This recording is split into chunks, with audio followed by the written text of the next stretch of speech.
Este es nuestro mundo. Es único, frágil, hermoso, pero por sobre todas las cosas, muy azul. Más del 70% de su superficie está cubierta de agua. Los mares y los océanos juegan un rol clave en la regulación de los patrones climáticos a nivel global. Ayudan a capturar el dióxido de carbono de la atmósfera y representan más del 90% de la superficie habitable del planeta, siendo hogar de casi 1 millón de especies marinas identificadas. Pero los científicos estiman que son cientos de miles más las especies que aún no hemos descubierto en la inmensidad de sus aguas. Pero gracias a la acción del hombre, los ecosistemas marinos están en las peores condiciones que hayan estado jamás. La industria pesquera está arrasando con varias especies marinas. Las ciudades están arrojando descomunales volúmenes de toda clase de plásticos al mar. Y todo ello, sin mencionar cómo los desechos químicos que la industria tira a las aguas, está amenazando los arrecifes de coral y toda la fauna que depende de ellos. Nos hemos mal acostumbrado a ver a los océanos como un reservorio infinito de recursos y un basurero sin fondo para todos nuestros desechos. De seguir tratando así a los océanos, la humanidad estaría cometiendo un suicidio.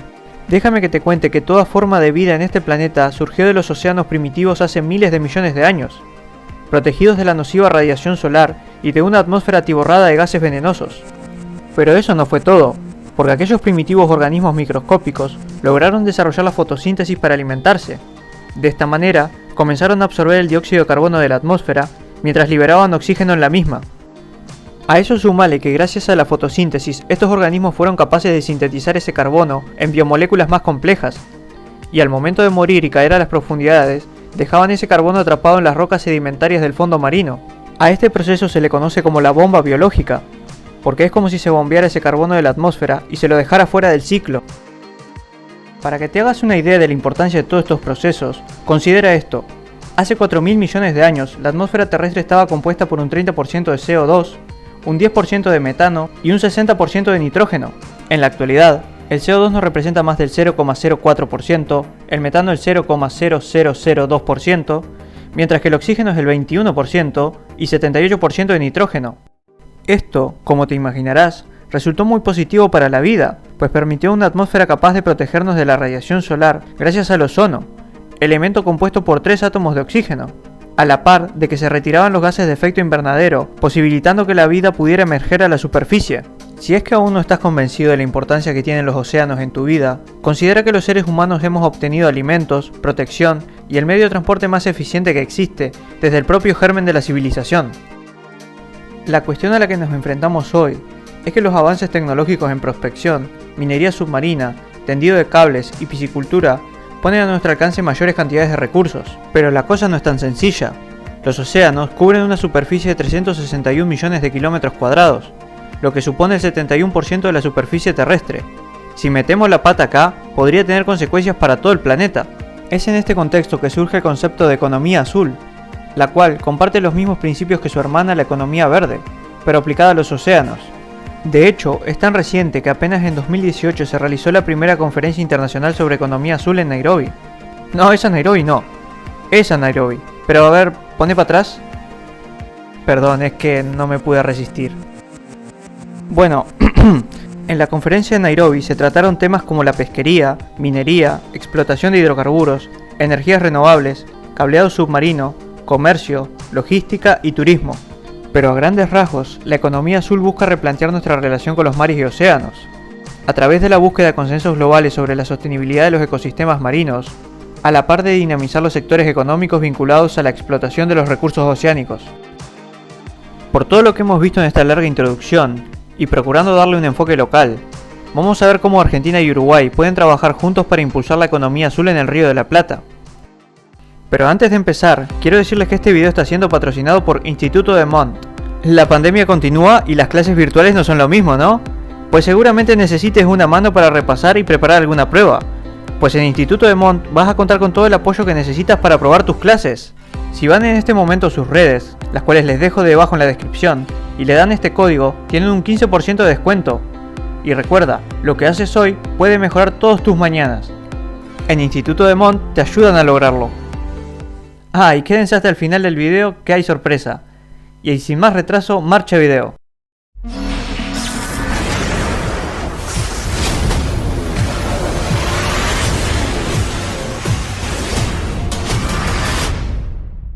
El Río de la Plata sencillamente es único en su tipo. De ancho tiene más de 220 kilómetros, lo que lo convertiría en el río más ancho del mundo. No es de extrañar por qué los primeros exploradores que se adentraron en sus aguas lo bautizaron como el Mar Dulce. Bueno, de hecho no es ni un mar ni un río, es un estuario, pero bueno. Como tal, cubre una superficie de unos 30.000 kilómetros cuadrados, y sobre sus costas se encuentran las capitales de sus dos estados ribereños, Buenos Aires, Argentina, y Montevideo, Uruguay. Ambas no solo son los puertos de entrada y salida de la región, sino que también son las ciudades más grandes. En el AMBA, es decir el área metropolitana de Buenos Aires, viven alrededor de unas 15 millones de personas, lo que equivale a casi un tercio de toda la población argentina. Mientras que por su parte, en el área metropolitana de Montevideo, viven más de 1.900.000 personas alrededor de la bahía. Eso es alrededor del 55% de los uruguayos.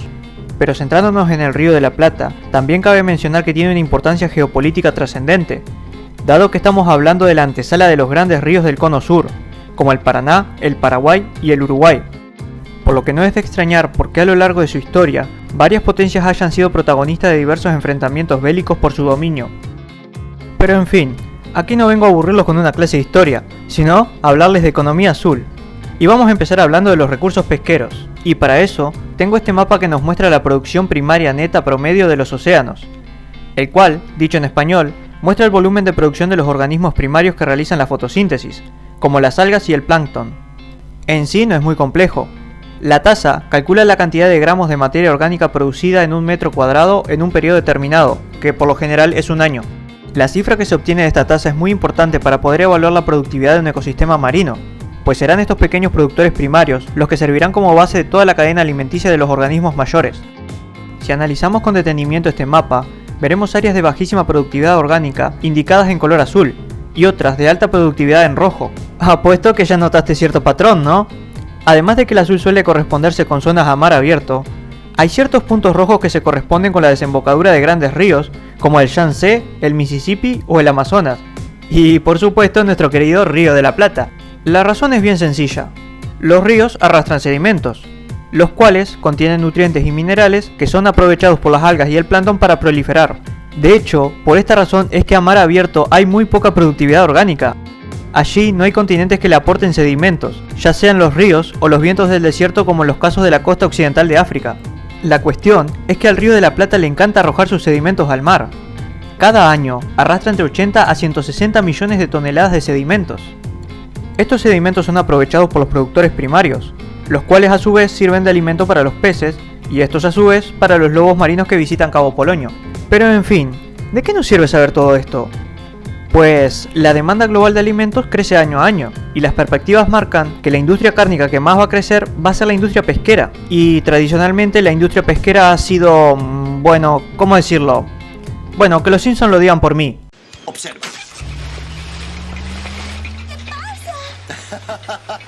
Le llamo Mega Red Burns. Barre con todo en el mar. Algo así. La red de los pescadores no miran la variedad ni la cantidad de peces que atrapan, y en parte por eso varias especies marinas se han visto dramáticamente mermadas. Es por esta razón que cada vez más está sonando con fuerza la idea de las granjas de peces. Sí, tal cual como lo escuchas, granjas de peces. Bueno, en realidad el nombre técnico es piscicultura o acuacultura, pero tú me entiendes. La piscicultura en sí existe desde hace milenios, pero jamás tuvo una extensión tan amplia como lo tuvo la agricultura o la ganadería. Era más fácil ir al río o al mar y pescar. El paso fundamental se daría hace tan solo unos años, cuando el avance tecnológico hizo posible llevar estas granjas a mar abierto, donde el impacto ambiental por la acumulación de los desechos prácticamente desaparece. Al poder criar las variedades de peces comerciales aislados del ecosistema, no hay peligro de que los pescadores afecten a las otras especies.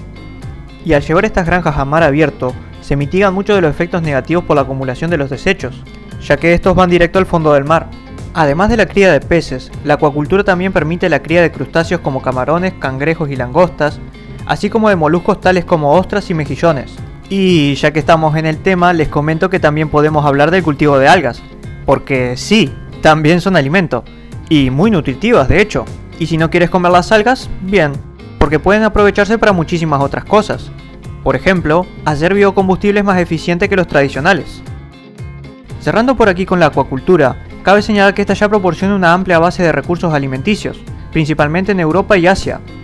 Pero en la medida en que la demanda global de alimentos continúa aumentando, y las técnicas de acuacultura expandiéndose a otras regiones, el Río de la Plata guarda un gran potencial en este sentido. Si quieren saber más sobre la acuacultura pueden mirarse este informe, se los dejo abajo en la descripción. Y bueno, lo malo es que está en inglés, pero no queda otra. Y continuando con el siguiente punto, puede que quienes ya hayan visto los videos de este canal tengan un déjà vu.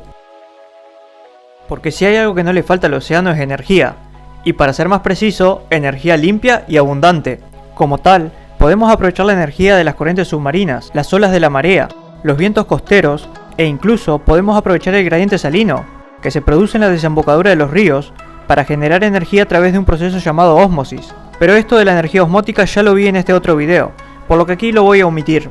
A todo este gran repertorio de energías renovables se las conoce como energía azul, y las ideas que se tienen para aprovechar este gran potencial energético no son pocas. Hablamos de turbinas submarinas, brazos mecánicos con boyas en sus extremos que aprovechan el desnivel de las olas, y muchos mecanismos más. Pero si hay un tipo de energía azul que la está descosiendo y viviendo un auténtico boom, esa es la energía eólica offshore o marina. Y hay muy buenas razones por las cuales la eólica marina está de moda. Primero que nada, gracias a la tecnología ahora es más fácil instalar pilotes y tender cables submarinos.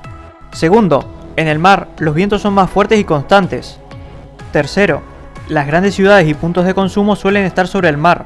Nueva York, Los Ángeles, Tokio, Shanghái, Río de Janeiro, etcétera, etcétera. La población tiende a agolparse sobre la línea costera, es decir, los parques eólicos marinos ya están cerca de los consumidores. No tienes que estar instalando parques eólicos convencionales en montañas o colocando parques fotovoltaicos en desiertos deshabitados. Y por último, la cuarta gran ventaja de la eólica offshore es la logística. Verás, las piezas de los molinos eólicos son enormes y cada vez las están fabricando más grandes. Cuando las transportan por barco, suelen ocupar cargueros enteros. Si los molinos se deben instalar en la cima de una sierra a gran altura, la logística se convierte en un infierno. Pero si esos mismos molinos se instalan en un parque marino, no solo se reducen los problemas de transporte, sino que pueden instalarse en molinos más grandes y por tanto más productivos. De hecho, en 2019 se instaló en Rotterdam el molino eólico más grande que existe hasta la fecha, el Haliade X, el cual tiene más de 260 metros de altura. Para que te hagas una idea del tamaño que tiene este coloso, si la lleváramos al centro de París, sería casi tan alta como la misma Torre Eiffel. ¿Cómo te quedó el ojo con este dato? Y ya que estamos en Rotterdam, hay que decir que por aquí hay más gente que le está apostando a la eólica offshore, porque bien cerquita está nuestro amigo del Club de los Petizos, Dinamarca, que de hecho fueron los pioneros en construir parques eólicos marinos por allá por la década de los 90. Y quizás te asombre saber que a pesar de ser los primeros en todo esto, los daneses no son los mayores productores de energía eólica marina, sino que ese título es para Gran Bretaña. Espera, ¿Holanda, Dinamarca y Gran Bretaña? ¿No notas otro patrón aquí? Todos estos países están sobre el Mar del Norte, un mar que no es muy profundo y que de hecho hace 12.000 años ni siquiera era un mar. Antiguamente era una masa de tierra llana conocida como Doggerland y que unía las islas británicas con el continente europeo. Con el fin de la era del hielo estas tierras se inundaron, dejando un mar poco profundo, repleto de bancos o elevaciones submarinas que no llegaron a ser islas. El hecho es que estos bancos son ideales para instalar parques eólicos offshore. ¿Y saben dónde más está repleto de bancos? Pues en el Río de la Plata. Solo para seguir franeleando con datos inútiles, cuando en Doggerland aún había mamut, en esta parte del mundo los glaciares de los Andes llegaban hasta Perú, y a lo largo de toda la costa patagónica argentina, la costa uruguaya y parte del sur de Brasil, el continente sudamericano se extendía hasta el borde de su plataforma continental. Cuando las aguas subieron, el estuario platense se inundó y quedó con una profundidad promedio de 10 metros, y repleto de bancos. Lamentablemente, la mayoría de estos son bancos sedimentarios formados por la acumulación de limos y arena. Pero, ¿qué pasa si te digo que bajo las aguas del Río de la Plata vive un monstruo que ha devorado a los barcos incautos que se han atrevido a aventurarse en sus turbias aguas? Me estoy refiriendo al conocido como Banco Inglés, el cual no es otra cosa que una floración rocosa sumergida al sur de la isla de Flores, a nada más que 28 kilómetros de Montevideo. Tiene una profundidad media de 3 metros, pero en ciertas zonas está apenas a medio metro del nivel del mar. Tiene un largo norte-sur de 18 kilómetros y un ancho este-oeste de 4 kilómetros promedio. Esas son unas 17.000 hectáreas de superficie, o 170 kilómetros cuadrados. De hecho, si fuese una isla, el Banco Inglés sería casi tan grande como la isla de Aruba al norte de Venezuela. Debido a que el canal de acceso al puerto de Montevideo pasa entre el banco y la isla de Flores, no eran pocos los marineros que tenían la desdicha de toparse con el Banco Inglés, el cual cariñosamente lo apodaron como el tragabarcos. De hecho, fue precisamente por él que el Cabildo de Montevideo le pidió a Brasil que le construyese un faro en la isla de Flores. A cambio, le íbamos a dar a Brasil todos los territorios entre el río Ibicuí y el Arapey, por lo que al faro de la isla de Flores se lo apoda como el faro más caro de la historia. Corrimos con suerte que el rey de Portugal nunca ratificó ese tratado. En fin, al estar a menos de 30 kilómetros de Montevideo y algo más de 200 kilómetros de Buenos Aires, el banco está en las aguas de uso común, según el Tratado de Límites del Río de la Plata, por lo que cualquier proyecto que desea aprovechar los recursos sobre este banco tiene que salir del consenso de ambos países, por lo cual Argentina y Uruguay, hipotéticamente hablando, podrían plantearse la idea de instalar uno o más parques azules, ya sean plantas de producción mareomotriz o undimotriz, e incluso con buenas miras a desarrollar la energía eólica marina, ya que el Río de la Plata es una zona con vientos constantes de buen nivel. Y sí, ya sé lo que estarán pensando muchos, que Uruguay y Argentina no están precisamente en el mejor momento de sus relaciones. Pero no perdía nada comentando esta idea y si algún día se precisa, ahí está el banco inglés. Bueno, y llegamos al último aspecto de la economía azul que se podría impulsar en el estuario platense, y por eso vamos a hablar del responsable del 1,7% de las emisiones de carbono a nivel global, el transporte marino. Aquí hay que ser muy cuidadosos, porque son los barcos los que mantienen interconectada y funcionando la economía global. Pero considerando que la vida media de un carguero ronda los 30 años, las ideas para construir barcos ambientalmente más amigables deberían empezar a aplicarse pronto para no tener que esperar esos 30 años. Y es aquí donde alguien de repente se preguntó: «Hey, ¿por qué no impulsamos los barcos con energía del viento como hacíamos antaño?» Y ¡boom! En 2012 surgió North Power, una empresa europea que propone colocar estos particulares cilindros en la cubierta de los barcos, para aprovechar la energía eólica a través del efecto Magnus. Genial, ¿no? Pues la verdad es que no tanto. Lo cierto es que para las exigencias del volumen de carga y la velocidad de los cargueros modernos, los molinos de North Power ofrecen solo el 8,2% de la energía que necesitan los barcos. Aunque sea solo una respuesta parcial, todavía faltaría pensar qué energía renovable puede cubrir el 90% restante. Pero, ¿cuál podría ser? Pues si ya has visto los videos de este canal, seguramente ya te hagas una idea, porque empieza con H y termina con hidrógeno. Si no tenés ni idea del hidrógeno, no te hagas problema, podés enterarte qué es en este video de acá arriba. Pero como más o menos ya había dicho, el hidrógeno puede ser producido a partir del excedente de las energías renovables y agua. Como fuente de almacenamiento electroquímico y carbono neutral, puede perfectamente ser aprovechado para impulsar los grandes barcos. Aquí es donde te debes estar preguntando: ¿y dónde está la trampa? Y lo cierto es que hay dos. Primero es la falta crítica de infraestructura.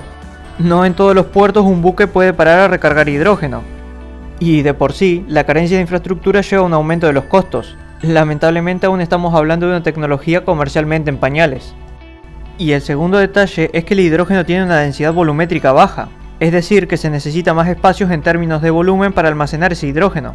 Aunque esto afecta principalmente a los barcos que realizan largos trayectos, como los que van desde los puertos de Asia a la costa oeste de los Estados Unidos. Según este estudio que les dejo en la descripción, para la ruta tradicional entre Yokohama y Los Ángeles, los barcos deberían sacrificar entre un 2 a 5% de capacidad de carga, lo que no necesariamente significa que los cargueros pierdan esa capacidad, sino que pueden instalarse estaciones de recarga en puertos intermedios para repostar hidrógeno.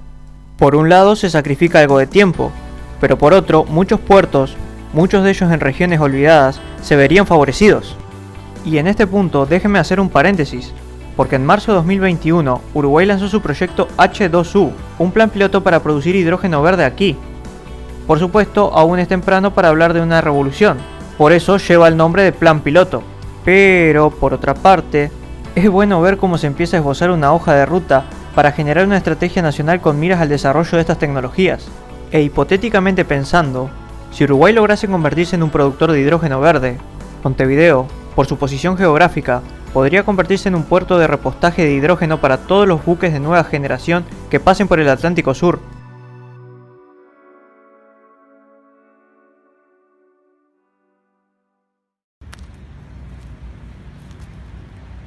Hola, gracias por llegar hasta el final y sorpresa, es la primera vez que salgo en un video, así que sepan comprender que estoy un poco nervioso. Y sé que el canal está un poco abandonado, pero bueno, ya estoy trabajando para traerles más y mejor contenido. Y bueno, YouTube es todo un mundo. Pero en fin, quiero saber qué opinan ustedes de tener esta cara en los videos o si prefieren el formato anterior. Bueno, este video fue un poco largo y trató muchos temas y seguramente muchas de las cosas que vimos aquí pues no la veamos en muchos años o quizás nunca. No solo por la coyuntura política que tienen Argentina y Uruguay, sino también por la situación económica de la pandemia y otros factores más. Pero eso tampoco significa que los uruguayos y los argentinos debamos sentirlos como un tema lejano. El 43% de todo el territorio uruguayo corresponde a su zona económica exclusiva y Argentina tiene 1 millón de kilómetros de zona económica exclusiva. Es más, como vimos en el mapa, es el país en el hemisferio sur que más productividad orgánica tiene. Pero mientras tanto nosotros podemos hacer muchas cosas por nuestros océanos. De hecho, a la hora de consumir podemos elegir opciones de plásticos biodegradables que no llegan a los océanos. Cualquier viaje de 1000 kilómetros empieza con un primer paso. Antes de despedirme, bueno, les dejo abajo las redes del Instituto de Montt por si necesitan ayuda en sus estudios. Y bueno, donde quiera que estén, muchas gracias.